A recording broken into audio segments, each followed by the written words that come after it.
बिस्मिल्लाहिर्रहमानिर्रहीम अस्सलाम वालेकुम। Welcome to easy cooking with Naureen. आज मैं आपके लिए बकराइद स्पेशल एक बहुत ही मज़ेदार मुनफरिद सी बहुत ही चटखारेदार सी रेसिपी लेकर आई हूँ बिहारी कीमा बनाने की। आज से पहले इतनी मज़ेदार रेसिपी आपने कभी भी नहीं बनाई होगी, इसलिए इस रेसिपी को देखने के बाद सेव ज़रूर कर लीजिएगा ताकि आप अपनी ईद पर इस रेसिपी को बनाकर खूब सारा इंजॉय करें और सब लोगों की तारीफ़ें हासिल करें। रेसिपी बहुत ही ज़बरदस्त है, फुल वॉच कीजिएगा। पसंद आने पर लाइक शेयर ज़रूर कीजिएगा। इस रेसिपी को बनाकर आप टिक्की और कबाब सभी भूल जाएंगे, बहुत ही शानदार बनती है।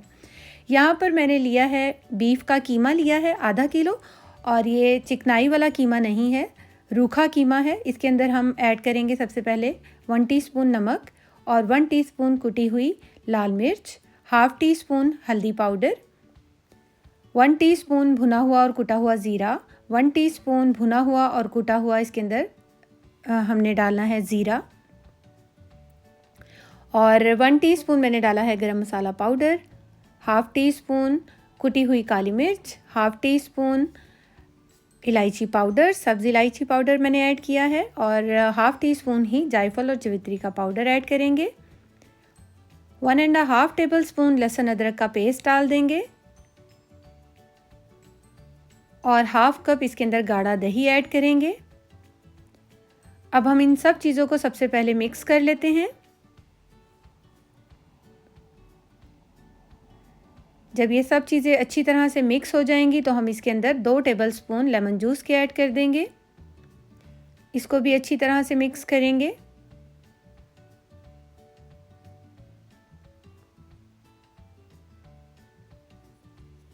और अब हम इसको मैरिनेशन के लिए रख देंगे।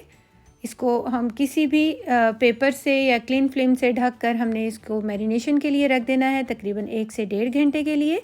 और अगर आपके पास ज़्यादा टाइम हो तो आप इसको ओवरनाइट भी रख सकते हैं। यहाँ पर मैं इसको फ्रिज में रख दूँगी अब।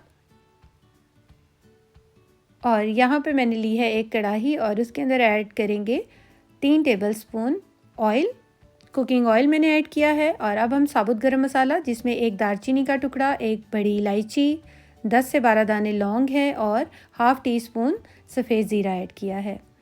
थोड़ा सा क्रैकल होने देंगे साबुत गरम मसाले को, और उसके बाद हम इसके अंदर ऐड कर देंगे 3 मीडियम साइज़ के प्याज को चॉप करके मैंने ऐड किया है। जिस तरह हम ऑमलेट के लिए प्याज काटते हैं, सेम उसी तरह से प्याज को हमने कटिंग करना है। और अब हम प्याज को सॉफ्ट होने तक फ्राई करेंगे। जैसे ही प्याज अच्छी तरह से सॉफ्ट हो जाएगा तो हम इसके अंदर जो हमने मैरिनेशन किया हुआ कीमा रखा है उसको ऐड कर देंगे। मैंने इसको पूरी रात के लिए मैरिनेशन के लिए रखा था, और अब मैं दिन में यानी कि दोपहर के टाइम ये रेसिपी बना रही हूँ। और ये कीमा इसके अंदर ऐड कर देंगे और अच्छी तरह से अब हम इसको मिक्स करेंगे। हमने इसके अंदर पानी बिल्कुल भी नहीं ऐड करना, कीमे का अपना पानी होगा, प्याज़ों का पानी होगा, और जो हमने इसके अंदर दही डाला था मैरिनेशन के लिए उसका पानी होगा। तो हमने उसी के पानी के अंदर इसको लो टू मीडियम फ्लेम पर तकरीबन 20 से 25 मिनट के लिए रख देना है पकने के लिए। अगर आपको महसूस हो थोड़े पानी की तो आप इसके अंदर थोड़ा सा पानी भी ऐड कर सकते हैं। मैंने यहाँ पर इसके अंदर बिल्कुल भी पानी नहीं ऐड किया, और ये अपने ही पानी में तकरीबन ये पक रहा है, और इसको पकते हुए तकरीबन 20 मिनट हो चुके हैं।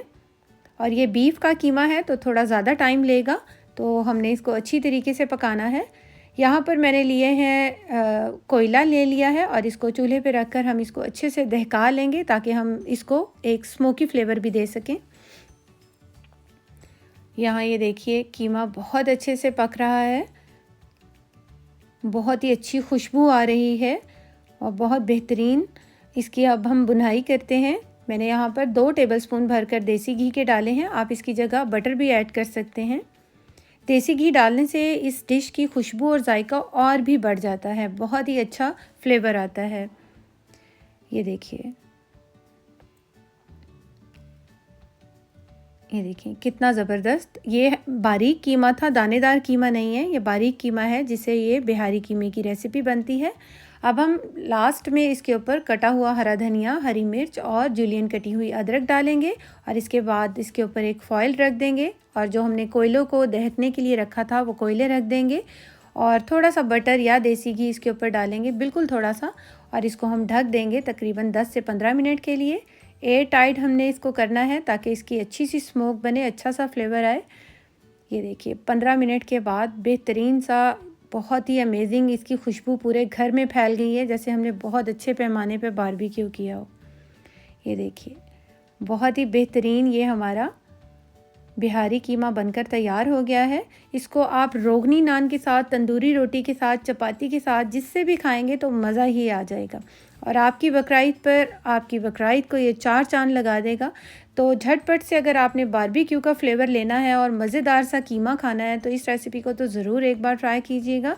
होपफुली आपको मेरी ये रेसिपी ज़रूर पसंद आई होगी, इसलिए आपने इसको सेव भी कर लिया होगा अपनी ईद पर बनाने के लिए। Thanks for watching. अल्लाह हाफिज़।